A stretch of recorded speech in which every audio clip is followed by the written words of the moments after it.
S, thank you so much. வந்திருக்கும் பத்திரிகை, ஊடக, இணையதள நண்பர்கள் எல்லாருக்கும் வணக்கம். இங்கே இந்த படத்தில் உங்களுடைய முன்னணி நட்சத்திரங்களாக இதில் ஜொலிக்கிற யார் பேர்களை எனக்கு பெருசாக தெரியல, தவறாக எடுத்துக்காதீங்க.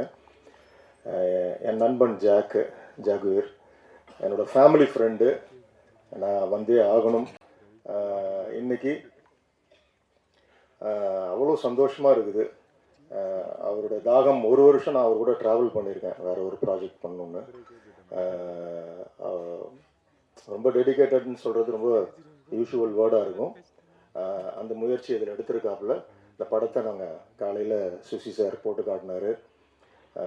அந்த படத்தை பற்றி சொல்கிறதுக்கு முன்னாடி இந்த விழாவின் நாயகன் என்னுடைய இமான், என்னுடைய எப்படி டைட்டானிக் படத்தை வந்து ஜேம்ஸ் கேமரன் எடுத்துகிட்டு 11 ஆஸ்கார் வச்சுட்டு சொன்னார், I just built a ship, my music director gave life to that ship அப்படின்னாரு. அந்த மாதிரி என்னுடைய நல்ல ஒரு இசை இல்லாமல் ஒரு நல்ல கதையை நீங்கள் திரையில் சொல்லவே முடியாது. இதுக்கு தான் இன்னைக்கு வந்து நீங்கள் வேர்ல்டு, அதாவது the more we are regional the more we are இன்டர்நேஷ்னல்னு சொல்லுவோம். நம்ம எவ்வளவுக்கு எவ்வளோ மண் சார்ந்த மனிதர்களாய் நம்மளுடைய படங்கள் பிரதிபலிக்குதோ நாம் உலக திரைப்படங்களாக காட்சி அளிப்போம். இந்த படத்தில் எனக்கு ரொம்ப பிடிச்சது, இன்னைக்கு இருக்கிற சூழல், சினிமா சூழலில் முதல்ல பாசிட்டிவாக ஒரு படம் எடுக்கணும்னு ஒரு இயக்குனர் முடிவெடுத்தார் பாருங்க. எதெல்லாம் மினிமம் கேரண்டி லாட்டின் அமெரிக்கன் சினிமாவோ ஒரு வெஸ்டர்ன் கல்ச்சர் சினிமாவோ எடுத்து என் மனிதர்களை நான் பொல்யூட் பண்ண விரும்பலை, என் மண்ணோட கதையை நான் அழகாக சொல்லணும்னு நினச்சாரு. அதை அழகாக அந்த படத்தில் பண்ணியிருக்காரு அவர். அந்த ஒரு துணிச்சலுக்கு சுசி, உங்களுடைய வெண்ணிலா கபடி குழுவிலேருந்து நான் மகான் அல்ல, இதெல்லாம் நாங்கள் திரும்பவும் எதிர்பார்த்துக்கிட்டே இருக்கோம். அந்த படத்தை, அந்த இடத்த இந்த படம் ஃபுல்ஃபில் பண்ணும் கண்டிப்பாக. இந்த படம் ரொம்ப அழகாக நேர்த்தியாக, முதல்ல ஒரு ஃபிலிம் போர் இல்லாமல் எடுத்துகிட்டு போகிறது தான் பெரிய சேலஞ்ச். அந்த வேலையை அழகாக இந்த படம் உட்காந்ததுலேருந்து முடிகிற வரைக்கும் எந்த ஒரு கிளீஷே, இது வரைக்கும் நம்ம இந்த காட்சி இப்படி பார்த்துருக்கோம், அடுத்தது இது வரும் அப்படிலாம் எதுவும் இல்லாமல் ரொம்ப ரொம்ப அழகாக நேர்த்தியாக இதை நீங்கள் கொண்டு போனீங்க. ரொம்ப சந்தோஷம்.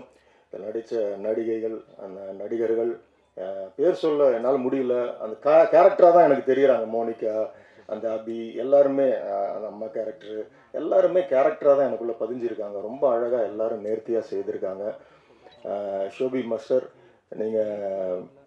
நீங்கள் அதாவது நான் என்ன, அது என்கேஜிங் அப்படின்றத தாண்டி ஒரு ரிதத்துக்கான ஒரு சென்ஸோட அந்த ஸ்டெப்ஸ் எல்லாம் ரொம்ப அழகாக இருந்துச்சு. ரொம்ப நாளைக்கு அப்புறம் அதை என்ஜாய் பண்ணேன் இன்றைக்கி. ரொம்ப நல்லா இருந்துச்சு. நம்ம சினிமாட்டோகிராஃபரு ரொம்ப அழகாக பண்ணியிருந்தார். முதல் படம் மாதிரி தெரியல, எங்கே தேவையோ, எங்கே வெளிச்சம் தேவையோ அழகாக அதை கொண்டு வந்து மூடுக்கு ஏற்ற மாதிரி ரொம்ப அழகாக அதை பண்ணியிருந்தீங்க. எடிட்டரு, ப்ரொடியூசரு, நல்ல ஒரு முயற்சி எடுத்திருக்கீங்க எல்லாரும். இந்த படம் வந்து இவ்வளோ தூரம் நாங்கள் இங்கே வந்து ஒரு விழா வைத்து இதை செய்கிறோம்ன்ற காரணம் உங்களுடைய என்கரேஜ்மெண்ட் எங்களுக்கு தேவை. எஸ்பெஷலி ப்ரெசன்ட் மீடியா, நாங்கள் எல்லாரும், அதாவது ஒரு ஃபேமிலியாக உங்ககிட்ட கேட்குறது அதுதான். நல்ல திரைப்படங்களை முதல்ல இந்த ஒரு ஆடியோன்னு ஆரம்பிக்கிறதுலேருந்து ஒரு அஸ்திவாரம் மாதிரி போட்டு இதை ஆரம்பித்து கொடுங்க. ஏன்னா நல்ல திரைப்படங்கள் தேவைப்படுது.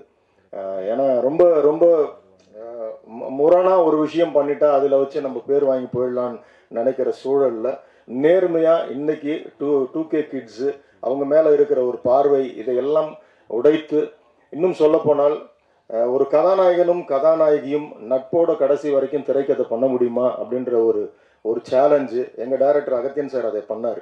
அந்த ஒன்லைன் சொன்னப்போ எங்களுக்கு வந்து ஆச்சரியமாக இருந்துச்சு. காதல் கோட்டை, ஒரு கதாநாயகனும் கதாநாயகியும் கடைசி வரைக்கும் பார்க்காம காதலிச்சாங்க. இது திருப்பி போட்டுச்சு, இந்தியன் திரையுலக வரலாற்றே திருப்பி போட்டுச்சு. 40 வருடங்களாக தமிழ் சினிமாவில் வந்து யாருக்குமே தேசிய விருது வாங்கலை. தமிழ்லேருந்து எங்கள் டைரக்டர் முதல் விருது அவர் வாங்கினார், அகத்தியன் சார் வாங்கினார். ஸோ எதுக்கு இதை சொல்கிறேன்னா, அந்த மாதிரி வித்தியாசமான ஒரு திரைக்கதையை நோக்கி ஒரு பயணம் இருக்கும் போதெல்லாம் அது கண்டிப்பாக வெற்றியை நோக்கியே அது வந்து நிற்கும். இந்த படமும் அந்த வெற்றியை தொடும், எனக்கு அந்த நம்பிக்கை இருக்குது. ஏன்னா எந்த இடத்துலையுமே எனக்கு வந்து அது வந்து ஒரு நெளிவோ சுழிவோ ஒரு இடத்துல என்னடா அப்படின்லாம் இல்லாமல் எல்லாருமே ஃபேமிலியாக வந்து பார்க்குற ஒரு ஃபேமிலி என்டர்டெய்னராகவும், அதே சமயம் ரொம்ப இவ்வளவு ஒரு இந்த 2K கிட்ஸ் மேலே இருக்கிற அந்த ஒரு ஆழமான ஒரு டிசெக்ஷன் சொல்லுவாங்க. நம்ம தாரமாக நினச்சிட்டு இருக்கோம், அவங்க அப்படிலாம் கிடையாது. நட்புக்கும் கற்பு இருக்குன்றத ரொம்ப அழகாக இந்த படத்தில் ரொம்ப தெளிவாக சொல்லியிருக்காரு அவர். அதே மாதிரி கவிஞர் கார்த்திக் மேத்தா அவர்கள் ரொம்ப அழகான பாடல். அந்த ஃபஸ்ட்டு ஓப்பனிங் அந்த அம்புலி சாங்லாம் என்கேஜிங்காக இருந்துச்சு, ரொம்ப நல்லா இருந்துச்சு. இன்னும் எல்லாரும் இதில் பணிபுரிந்த அத்தனை பேருக்கும் முதலாவது என்னோட வாழ்த்துக்கள். எல்லாவற்றை விட தனுஜியன் சார், அவர் வந்து அதாவது நான் பல மேடைகள் நினைக்கிறது அவரை பற்றி நிறைய சொல்லணும்னு. எனக்கு என்னுடைய மைனா திரைப்படமாகட்டும், கும்கி ஆகட்டும், கயல் ஆகட்டும், ஒவ்வொரு முறையும் காடன் வரைக்கும் என் கூட அவர் தொடர்ந்து பேசிக்கிட்டே இருப்பார். இந்த அடையாளப்படுத்துகிற ஒரு விஷயம் இன்னைக்கு அதிகமாக தேவைப்படுது. ஒரு நல்ல திரைப்படத்தை அடையாளப்படுத்தி ஒரு அங்கீகாரம், ஒரு அட்ரஸ் கிரியேட் பண்ணுற வேலையை அவர் அழகாக செய்திருக்கிறாரு. இந்த படம் நிச்சயமாக நம்ம யாரும் ஒரு நல்ல படத்தை வந்து யாரும் தடுத்து நிறுத்தவே முடியாது. அதோட வீச்சு, அதோட விளையாட்டை விளையாடியே தீர்ந்து முடிக்கும் அது. அதனால் இந்த படம் அந்த ஒரு வெற்றியை தொடும்ன்ற நம்பிக்கை எனக்கு இருக்குது. மீண்டுமாய் சுசி சார், வாழ்த்துக்கள். தொடர்ந்து இந்த மாதிரி திரைப்படங்கள் நீங்கள் பண்ணணும்.